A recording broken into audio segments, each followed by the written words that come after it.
Welcome to the Friends of Delray, a diverse group of Delray Beach residents coming together to build a positive city environment which is open and transparent. Our goal is to inform, share, and unite. Learn about what's happening in our village by the sea, from our pristine beaches to the corridors of City Hall.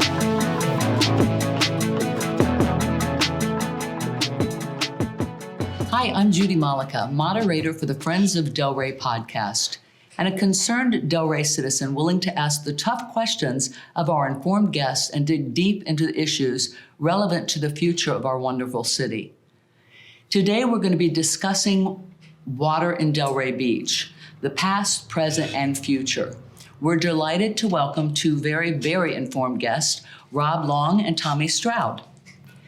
Tommy Stroud is the executive director and district engineer for the Lake Worth Drainage District, which manages water resources for Southeast Palm Beach County.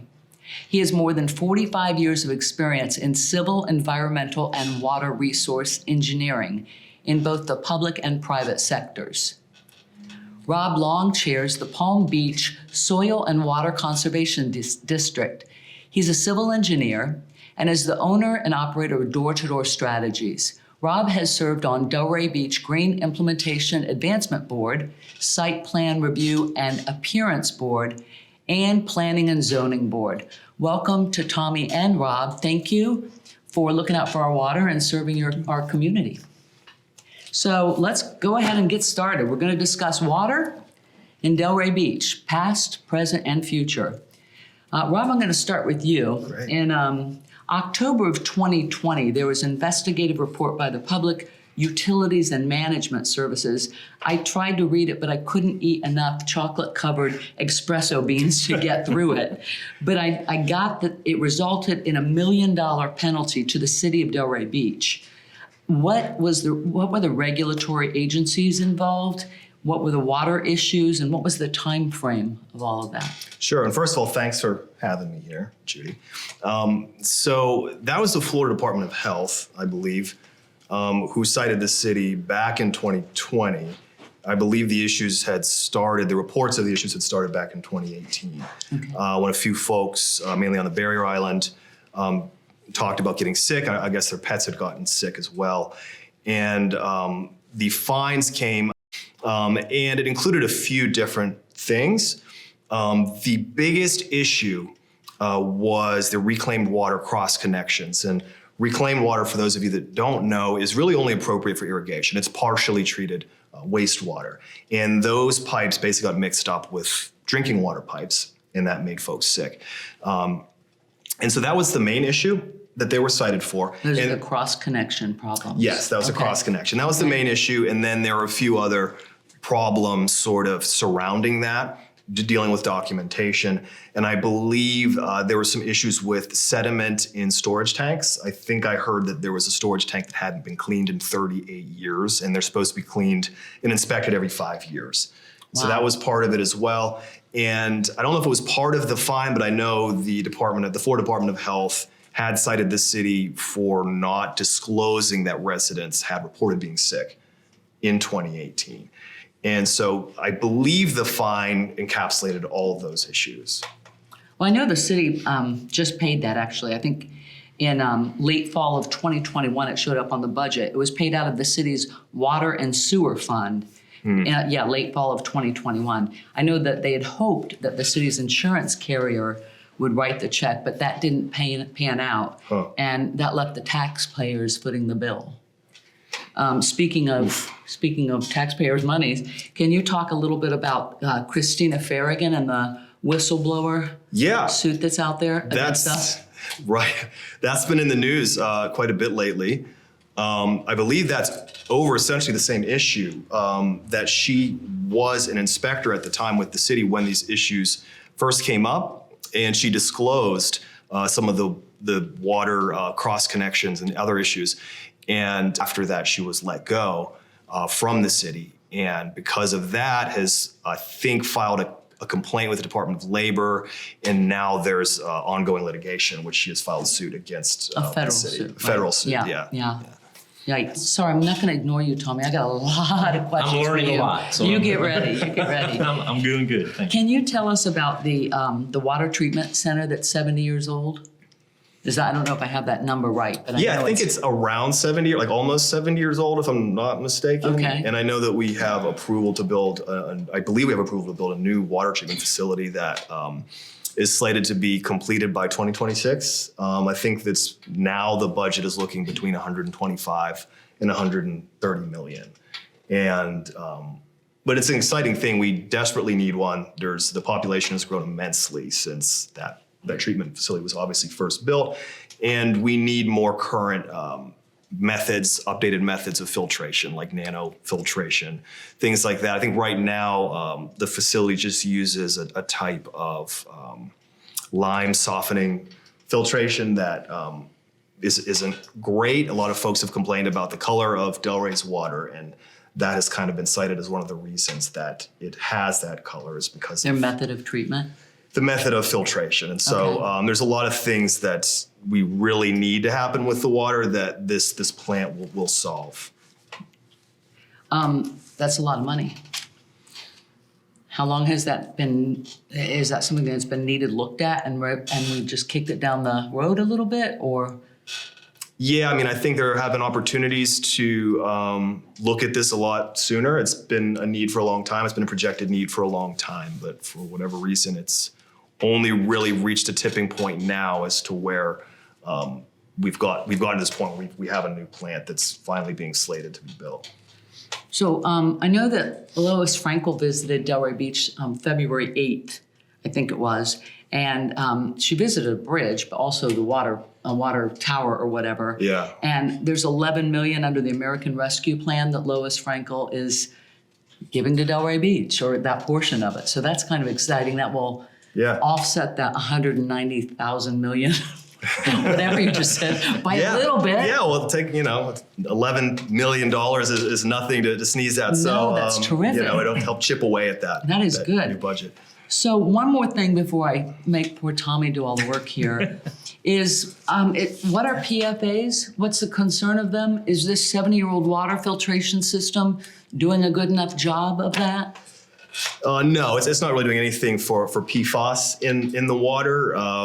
So if I'll try and get it right, it's an acronym for polyfluoric alkyl substances, I think, if I'm saying it right. Say. Yeah, you got it. Yeah, I knew you had the tip of your tongue right. So it's kind of an emerging concern. It's the sort of the colloquial name for that is forever chemicals, because they're made up of a long chain of like carbon molecules that, were for like Teflon and stuff like that. And they basically don't break down in the environment. And once they're in your body, they also don't break down. They've been linked to cancers and other kind of developmental disorders. And we're finding now, really over the last couple of decades, but really now that there's a lot more of this in our food, in our water, in our soil. Naturally occurring? Or? No, it's all man-made. It all comes from a lot of companies over the years illegally dumping and things like that. That's really where it comes from. It's all man-made. And there was some reports that Delray had heightened levels of PFAS. And it gets really sort of complicated because there's a bunch of different types of PFAS chemicals. The issue is the EPA right now just has an advisory level for them. There's not really, and that may be changing soon, by the way, at the federal level. Under the advisory level? We technically are, and we still are. The advisory level is like 70 parts per trillion, but it only accounts for a couple types of PFAS, which are what they call the short chain, like legacy PFAS. Okay. And that's all that the advisory level talks about, even though there's a bunch of other long chain PFAS that are just as harmful. When you add them all together, it was found that our levels would exceed what is recommended. Not under that advisory level, but what a lot of other places that have more strict, like for instance, even if we're just looking at the two legacy PFAS, a lot of other states like California, Vermont, New Jersey have levels as low as 20 parts per trillion. And ours were 70? Ours were about 49. 49, okay. And the advisory level is 70. And when, after a lot of this information came out, the Department of Health did order the city last year to do quarterly testing, which they reported publicly they had to. And Department of Health oversaw the tests, and they had to list individual well points where they took the tests. Now, some of those wells, at least one or two of them, did exceed that 70 parts per trillion. However, that water all gets blended at the treatment plant, and it does average out to being below, probably within that 49. So the testing happens before treatment? Yeah, it happens at the well points. Okay, got it. And then it all goes and gets blended. And so in any case, to be clear, the city is within legal guidelines of the Clean Water Act and what the EPA recommends, but it's not within what a lot of other areas of the country would consider to be healthy and safe. And that is kind of a moving goalpost. There's a pretty strong chance that legislation is going to come down relatively soon to maybe make there be more of a standard that is actionable, not just an advisory. And it may be lowering that limit, I hope. Okay. So if they lower the limit, how do we make the well points not have those things in them? I don't think we can do much at the well points, but if we have a new water treatment facility, there's opportunities to use like reverse osmosis or different types of maybe nanofiltration to treat the water. Okay. So, but in the meantime, there are things folks can do at home. There are in-home filtration kits like gravity-fed filters. There's even ones you can get that are sort of like the Brita filters that you can get. They're more expensive. I think they're like a couple $100. But you can use those, and they have a specific type of filter in them. Okay, not like I'm a freak, but I do have a double carbon filter, salt water, reverse osmosis, under the sink. No, wait, and I Brita. I think you're good. Like, you're good. Yeah, no PFAS for me, man. I may come start getting my water from Yeah, you can. I'm gonna have plenty of it for you. Cool, yeah. perfect. All right. Well, thank you. So on a bigger picture, I know you've got a big responsibility with Southeast Palm Beach County. Can you tell me just a little bit about what does LWDD, like the history and what it does? Sure, exactly. glad to. First, thank you. I'm glad to be here. Thank you, for Tommy. the Thanks for being invitation. Well, the Lake Worth Drainage District was created by the Florida legislature in 1915. Wow. Back around the turn of that century, South Florida was in the midst of a revolution as far as development goes. Not kind of residential development, housing development, roads and the like. People were digging a lot of canals and a lot of ditches. The goal back then was to drain the Everglades. Yes. Because pretty much if you were on 995 in that area along the coast, you're pretty high, but you go just a short distance to the west, and it was Everglades 100 years ago. And so the Lake Worth Drainage District was part of that effort. It was, state, federal, and local entities all working to drainage. Okay. And the legislature was very specific that was our only mission, was to drain this portion of Palm Beach County. And to do that, they constructed a matrix of canals. And when you drive north or south, pretty much anywhere in southeastern Palm Beach County, every half a mile, you're gonna cross a canal. Right. And they were very effective at doing their job. In fact, they were too effective. And in the 1920s and 1930s, people began to realize that we were over draining parts of Florida, because as soon as we started draining, farm interest, agriculture started to come in. But when there was a dry period, their crops wouldn't be successful. Mm-hmm. So then we started building water control structures, dams in essence, to hold water back. Okay. Pumping stations, so that when water wasn't coming out of the sky or from another source, we were able to pump water into it. From the canals. From the canals. Okay. And that provided the source that maintained the groundwater level. And that groundwater level is was what utilities rely on when they're putting their well fields in. And so if you trace the water back from the well fields to where it originates, it really comes from the Everglades, even today. No kidding. Wow. So a lot has changed in 100 years. You don't just drain anymore. Correct. You have to manage all those canals. Yes, and they serve another function that also is important to maintain water quality for potable uses. And that is, if the groundwater levels get too low, the pressure of salt water pushing against the fresh water it tends to want to move in because salt water is denser. Right. That's And- osmosis. Right, kind of like that. But the danger, of course, is if in a drought, when there's not rain recharging the aquifer, the potable withdrawal, the utility well fields will pull water out. It'll tend to pull that salt water in. It's called saltwater intrusion. Okay. And the maintenance of our canals control the groundwater, which holds off the saltwater intrusion so that the well fields won't be contaminated. Because once they're contaminated, it's pretty much It's done. done. So Scary. simply by controlling the canals, what happens if we just don't get enough water and rain in the canals, like some of the other states are facing right now? That's a big problem for the future. Okay. There are a lot of things going on in Florida with regard to regional water management. South Florida Water Management District is sort of the leader in that role, along with the U.S. Army Corps of Engineers. And they've developed a plan to restore the Everglades. Now, when I read about that. what they're trying to do is return the fluctuation of water, the natural fluctuation of water, back more towards what it was 100 years ago. Right.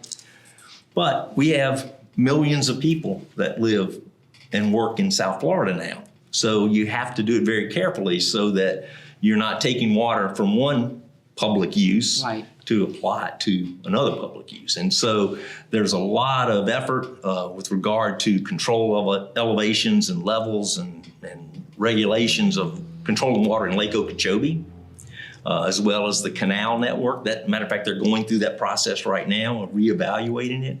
And one of our concerns is we want to make sure that there is sufficient water in that regional system that during a drought, we would have enough water to maintain our canal levels. So haven't we built houses on that Everglades? Absolutely. So how are we going to turn that back into Everglades? Well, you're not going to turn the houses back into Everglades. If you go out west, You can still find 441, you go to the Arthur R. Marshall Right. Wildlife Refuge, that used to be the Everglades. Okay.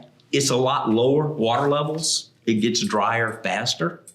And so the idea is for those natural areas that are still natural to restore that natural fluctuation of water. Okay. Because the wildlife, the birds, fish, amphibians, they need that fluctuation at the right time of year in order to survive. Continue their life, Right. right? So, in terms of being a Delray Beach resident, how do I benefit from your organization by not flooding? Well, that's one thing. I mean, Thank you. We still have our drainage responsibility, obviously. Right. And so what that means is that when there's excess water, a heavy rain event, whether it's a tropical storm, hurricane, or a stalled cold front, Okay. we're in the mode of opening our water control gates to let that excess water out to avoid flooding in the neighborhood. So, are we talking about stormwater? Are you in charge of all of the stormwater? Is that a city thing? Because I know Delray Beach just received an award. Right. Is that your award they received? No. Okay. It's a shared responsibility. Okay. And I like to characterize it. It's similar to our network of highways and roads. Okay. Right? You've got I-95 is a federal highway. State operates it. Then you have county, city streets and roads. The counties and those entities maintain that. Then you have the streets that are in your neighborhood, and the homeowners associations are responsible for that. The drainage system works just like that. We have a series of major canals that were constructed by the Army Corps of Engineers. Water Management District manages those. They're the big conduits of water when it's really raining. Then there's a secondary system, which is ours. Okay. We collect the water from the neighborhoods and we discharge it to the canal network managed by South Florida Water Management District. So all three of those have to work really closely together in heavy rain events to make sure that the water that's coming off of someone's front yard can make it through their system of lakes and drains into our canal, and we can get it from our canal into South Florida's system where they discharge it to the ocean. How about the Everglades? Just stick it in the Everglades and we can use it again. The Everglades, well, and that, 100 years ago, that was one of the ideas. Okay. But the problem with that and what's really come about, I want to say in the last 30 years, is a recognition that the introduction of stormwater to the Everglades has changed its character. Because of It's- pesticides and that sort of No, actually because of nutrients. Oh. Plant food. okay. Phosphorus. Yeah. Agriculture uses phosphorus. We all use phosphorus on our yards. When that gets into the Everglades, plants want to grow. The Everglades is really a desert full of water. In other words, there's not a lot of plant food in that natural system. So when you introduce those nutrients to that natural system, the plants that don't want that much food die away, and other plants that can survive on that come into play, and that just changes the whole Suck up character. all the water. It changes habitat, animals move, birds move, and so we've come, really aware that introduction of nutrients has a negative effect on the Everglades, and the state and Water Management District are spending billions of dollars to clean that up.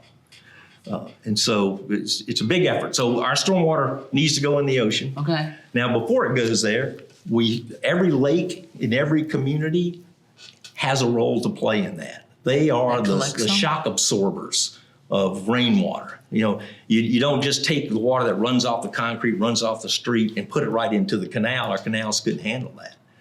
But you put it in a lake, the lake comes up slowly, and then storm goes away, the lake drains down into our canal, and we pass it off to tide.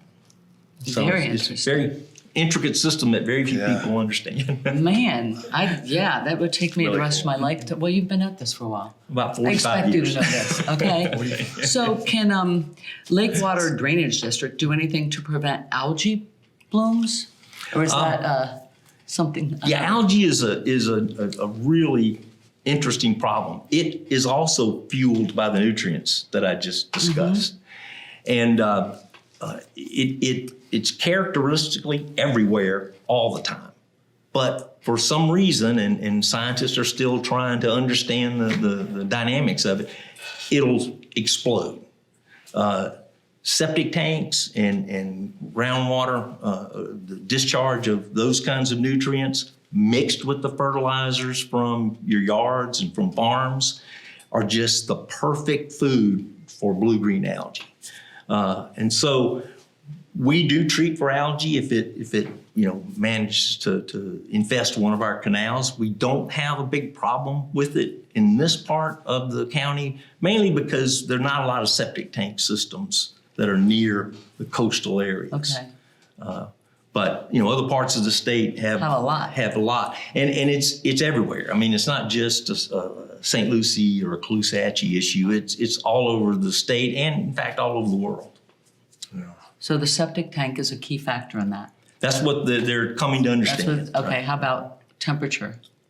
Well, of course, wind, temperature, sunshine, all of those are kind of that magic recipe that something grow. helps them bloom. And there's a lot of dynamics associated with that. And they're really just kind of coming to understand that. So is Florida, and specifically Palm Beach County, are we suffering with or threatened by any kind of water shortage at this time? Well, it's funny you mention that because, we haven't had a lot of rain on this side of know. the state in the past few months. Uh-huh. Normally, Lake Okeechobee, which is the main reservoir, it's a wonderful, beautiful natural resource, but it also serves as a reservoir. It is at a point where it's probably a few inches above what we would normally consider a water shortage level. Now, the good news is it's the wet season. So we expect as you start to see tropical systems develop that we'll start to see more influence as far as rainfall. So it's not something to be particularly worried about. But if that persists into November and December, We may then be in come trouble. the dry season, which is generally, March, April, May of next year, we may be really struggling to keep our water levels up. And We're supposed to be getting storms every weekend, and I put gutters on my house. So I'm like waiting for that storm so I can test my gutter, but they haven't come. Right. So, I mean, nobody Right. should ever wish for a tropical storm or hurricane, but give us a little water, am I right? you don't want to be in the situation where you're hoping for a big tropical system Right. to get you out of a drought. Right. But that happens sometimes. So. Well, we still have September and October. Yeah. Yes. Exactly. Wow. So I know I'm asking you a bunch of questions, sorry. That's okay. Should land development regulations be changed to accommodate what could potentially be higher flood levels? I know we're talking about drought, Right. but we can't ignore the fact that we're getting the oceans might be rising. Right. Well, and that is, I think, the key to that question is we have to develop a better understanding of the risk associated with climate change. Mm-hmm. Certainly, it's easier to measure the deterioration of a glacier in Greenland, or Antarctica that contributes water to the ocean, and the ocean rises, as a result to higher temperatures. But it's less certain when you say, well, am I going to get more rain in the summer because of climate change? And those dynamics are still digging into what that is and what it might affect us. What the early indications are is that we may see overall less rain, but we'll have more extreme droughts and more extreme floods. Okay. Like And so, a lot of places in the country are Right. experiencing. and to answer your question, yeah, I think any new development regulations need to have consideration of the impacts of climate change. Wow. Does the Lake Worth Drainage District have anything to do with reducing summer day flooding or the king tides? Does that have to do with canals, or is that just a thing that happens when? Well, it's a thing that happens as a result of climate change, sea level rise.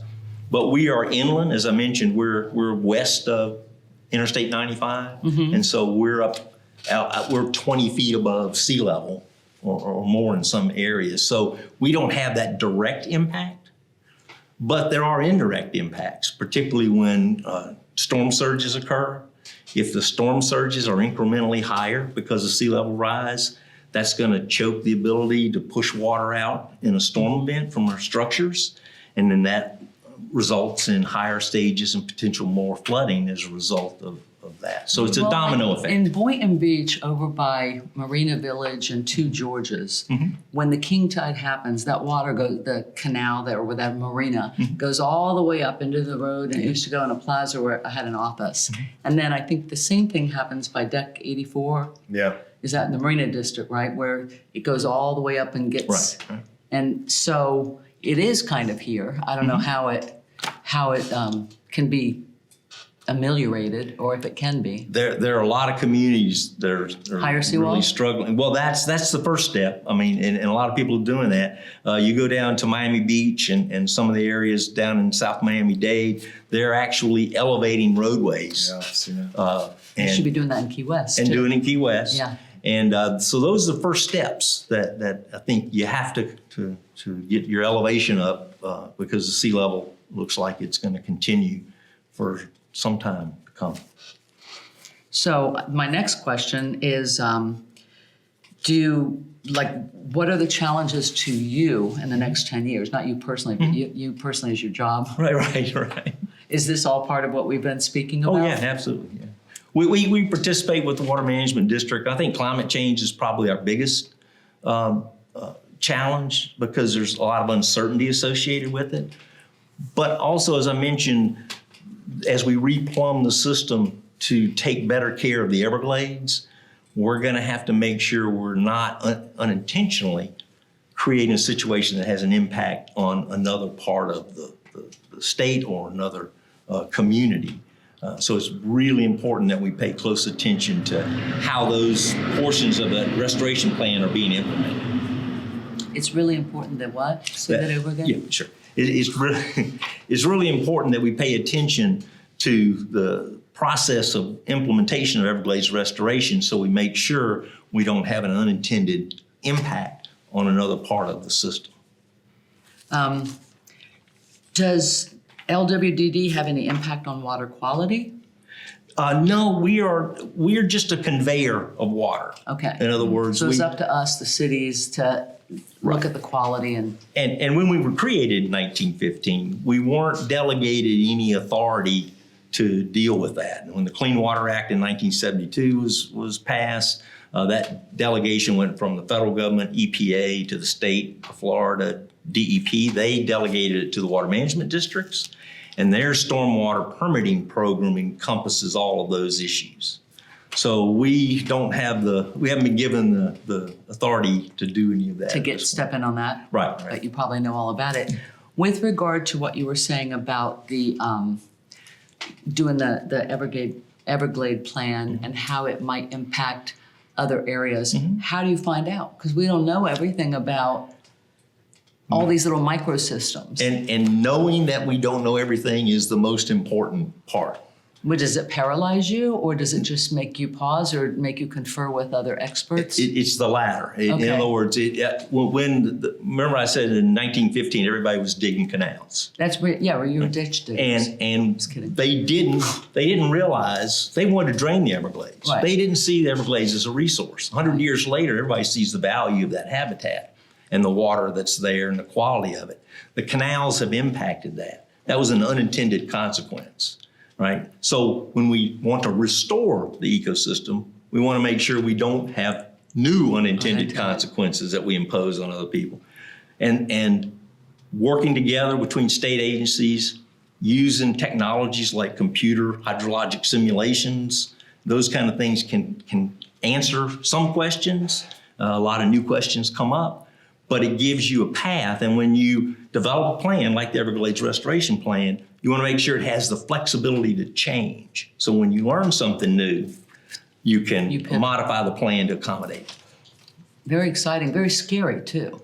It's like It's a big job. we're going to drown or we're going to be thirsty. Well, And both could happen. Both could happen, but you know what? You're on the job, so I thank you for thank that you. very much. Oh, thank and you. Rob, thank you for paying course. attention to Delray's water quality. Least I can do. That I appreciate both of you very much. I thank you for being guests. Thank you. It was an honor to be here. Thank you. I'm Judy Malika for Friends of Delray. Please let your voices be heard, get engaged, talk with your neighbors, and attend city meetings. And watch for our next podcast or video. We believe Delray is at its best when we are stronger together.